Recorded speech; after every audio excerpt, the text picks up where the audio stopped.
Hey guys, and welcome back to another episode of the Q&A. So, as always, if you have any questions or anything like that, you can leave them down in the video description. No, not the description. I've done that mistake again. I keep on saying description. No, the video comments. Anyway, so today we've got quite a few interesting questions, and the first one is from Hayden Smith, who says, hey, I have a few questions. The first one is, what are your favourite add-ons and macros? And his second one is, can I talk a little bit more about how to get heirloom items? Just how to get them, the best stats, and that kind of thing. So first of all, what are my favourite add-ons and macros? Well, macros, I don't use a great deal. I mean, sure, I use some of the more class-specific ones that, well, just you should use, and it's the kind of thing you'll just find in a class guide. But as for add-ons, well, I use Tell Me When. I think that's one of the most useful things you can have as a raider. And then, of course, boss mods, you can either use Bigwigs or DBM. Personally, I use Bigwigs, but both do the job very good. Of course, I DPS a lot, so I use Recount. I use Shadowed Unit Frames for my unit frames. I think SUF looks really nice, actually. So, yeah, that's why I use that. And yeah, I use SUF, or Shadowed Unit Frames, whatever, to do my raid pains as well. But honestly, being a DPS, I don't really need to look at them that much, bar the rare occasion when I need to do a combat res with my Quillen pet. So that's basically it in terms of add-ons. I can't think of many others that are terribly useful. I guess NPC Scanner is great if you want to hunt for rare mobs and that kind of thing, but all in all, they're your main raid ones covered. I've probably left something out, so whatever. And there's also one, I think it's called Transmogrify, or this is like Transmog one, which I think I might get. I've heard a lot about it. But yeah, that's basically it in terms of the add-ons. And the second question was, can you talk a little bit more about heirloom items and how you can get them? Well, it's pretty simple. If you just type in your class, then heirloom guide into Google search, you'll find something there. But in general, your best bet for getting them is just look at all your characters and see which ones have got honor that you won't be using or justice that you won't be using. Convert that honor into justice, then of course use the justice to buy the various heirlooms. That's usually how I can scrounge up a few pieces out of what I happen to have at the time. Then of course just chain running the Miss of Pandaria heroic dungeons is a solid bet. You can get most of them done very quickly. Each boss is 120 JP, which is quite a lot, especially if you're clearing one of those in 10 minutes or maybe 15. So that's definitely a very good way of getting your justice. That's usually how I do it. Then of course you want to be in a level 20 guild, or I think 20 is when you get all the guild heirlooms unlocked. So it's definitely worth buying them. And yeah, that's basically it. Usually every class has got a best set for the heirloom gear for PvP and PvE. I don't know a great deal about the PvP stuff, but for the sake of leveling, you don't want it. You want the PvE stuff, which just makes the most sense. Okay, so the next question, let's look at my document here, is from Brian Gerson, who said, do you think the humans will ever retake Lordaeron? That's actually an interesting question. Do I think they'll ever retake it? Well, I think there's a great story there. There's an interesting war there. They could do a lot with Sylvanas' character there. But it's World of Warcraft. It's gameplay first. I don't think they'll do it because, like, how could they take the Undercity away from the undead? I don't think that would fly. In general, because World of Warcraft has got to be a game for everyone who plays it, they're not going to do something crazy like that. And in fact, I can't really think of an expansion reason why we would go back to the Northern Eastern Kingdoms. There's just not, like, there's lots that could go on there, but they left that Worgen storyline, and I don't really see any way they're going to just take us back to the Worgen and Undead storyline and make it just be sensible. I don't think that's really too feasible at the minute, which is certainly unfortunate because I think it could be a great story. From what I've heard, the Undead questing experience is actually fantastic lore-wise, and I found the Worgen stuff to be really interesting too, but it was just dropped. They threw you into the Night Elf zones, which honestly was rather lazy, but I'm not too sure how they could have continued it with the zones that they had. Yeah, unfortunate the way it all worked out. I just think Lordaeron might be one of those missed opportunities in terms of our in-game just lore, questing, and that kind of thing. Alright, the next question is from, who's it from?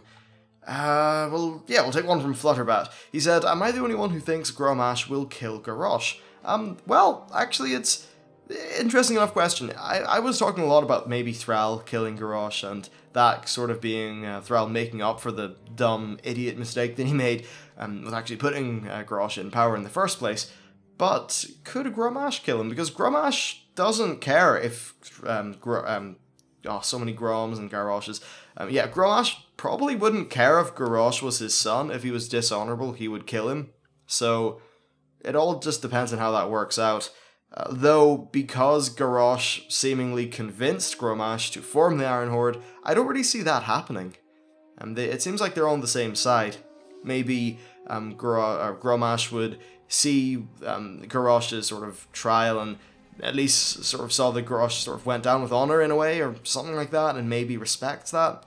Though Grommash, I don't know what Grommash is going to think, because he of course had the whole blood curse, or not curse, like demon blood thing going on, and then Garrosh had the whole being pumped up by the power of Yasharaj stuff. There's a bit of a parallel there, and I think that current day Grommash maybe, or not current day, like Warlords of Draenor Grommash may see that as being a bit dishonorable. Though, on the other side of the coin, he could see it as Garrosh saw it, and that it's just power to be used. And that maybe Garrosh was strong enough to use it, though obviously not, since we kind of defeated him. Interesting, though I don't think it'll be Grommash. It's probably going to be Thrall or Jaina.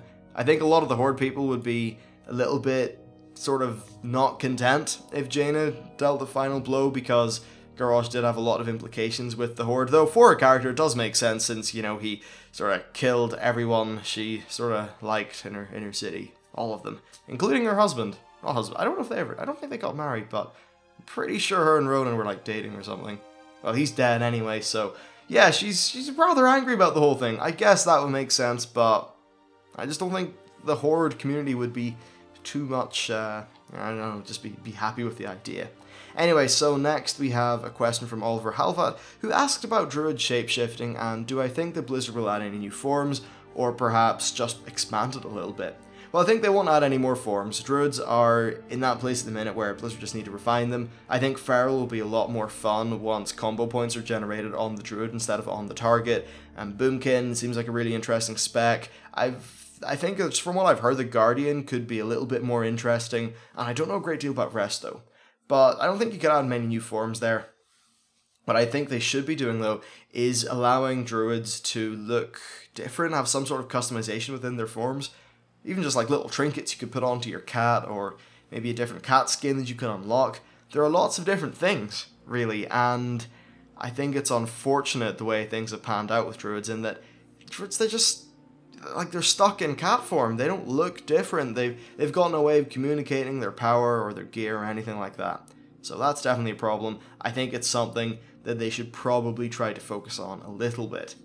Anyway, next we have a question from DreamXA, who said, do you think the random arena thing that they're doing in Warlords will affect people who do arena boosts as a source of making money? Okay, well, if you don't know, they're adding skirmishes in. They're basically random match-made arenas, though they reward honor, they don't reward conquest. So basically the answer is no, it won't really affect you. Okay, people will be able to do arena stuff to get some basic gear in a match-made sense, but if you're boosting people to get conquest gear, you're still going to be able to do that. I guess, though, the barrier to entry will be a little bit lower because people will be able to gear up via the skirmishes as well, so maybe that would, like, slightly impact the amount of people that are coming to get boosts, but hell, maybe you'll just get more people into PvP, which means there are more people who could be boosted. I think, though, if that's your main line of, like, making money, you're probably going to be okay. Okay, let's have a look at another question. Yes, I don't have the name here, but someone said, what is your favorite expansion and why? And do I think we'll be seeing a Burning Legion expansion next? Okay, so my favorite expansion is Wrath of the Lich King. I love the lore. I loved the raids, even the worst raid, apparently, Trial of the Crusader. I raided that in the capacity where it was fun. Like, I was kind of ultra casual back then. I just did it once or twice a week with my guild. We had a ton of fun there in 10-player normal. And then the same with ICC. I loved that place. Just my favorite expansion out of my favorite zones, favorite scenery, favorite music. Yeah, I just think it was great. I think the Burning Crusade's probably a close second because I love the aesthetic. Then Cataclysm would be the worst, and Pandaria slightly better than Cataclysm, though Pandaria definitely never really felt like Warcraft to me. I think its lore was... it's weird. Its lore was it was just weird. I don't think it was that great at the start. Okay, they honed things in later on, but none of it had any weight or pull on me, so I That's the situation with Pandaria. And then finally, we are just going to cover a question from... Actually, no, I didn't answer the second part of that guy's question. I think, yes, we probably might see a Burning Legion expansion next. They've been hinting on it. They've been hinting on expansions leading from one to another. However, there is significant evidence to suggest that the Old God expansion will be next. Or perhaps they could merge them both in together. Not every expansion has to be a main theme, like, say, Burning Crusader Wrath was. We could fight off an Old God, then the Burning Legion could come. Things could be a little bit more episodic with the kind of patch cycle and expansion cycle that they're going for.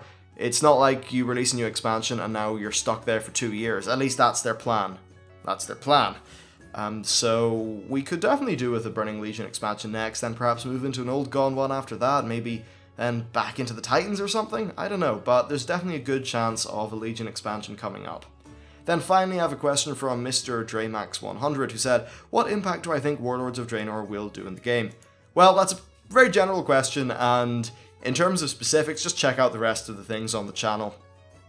But in terms of the game, like for subscriber numbers and that kind of thing, I think it's going to do a very good job. The LFR changes should reduce burnout quite a bit. That'll help numbers, they'll incentivize people to do more sustainable content. The PvP changes will help get a lot of people into PvP, and overall, I just think it's going to be a very good period for World of Warcraft subscribers. I think we're going to have a substantial increase. It's not going to be like Pandaria where we hit, like, I don't know, 10 million, then lost nearly 2.5 million. I don't think that's going to happen again. This will, I think, at worst stem the tide, at best lead to a moderate growth in subscribers. Do I think we'll break 10 million?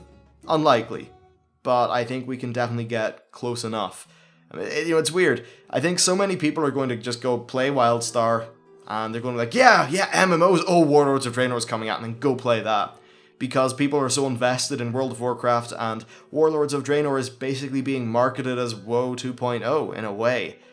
They're changing so many things in the game. I think that could happen. And then, of course, Elder Scrolls Online. Lol, that thing is literally a pile of shite. So that's not going to damage or be any competition whatsoever. It's just not that. It's a bad game. It's not a good MMO.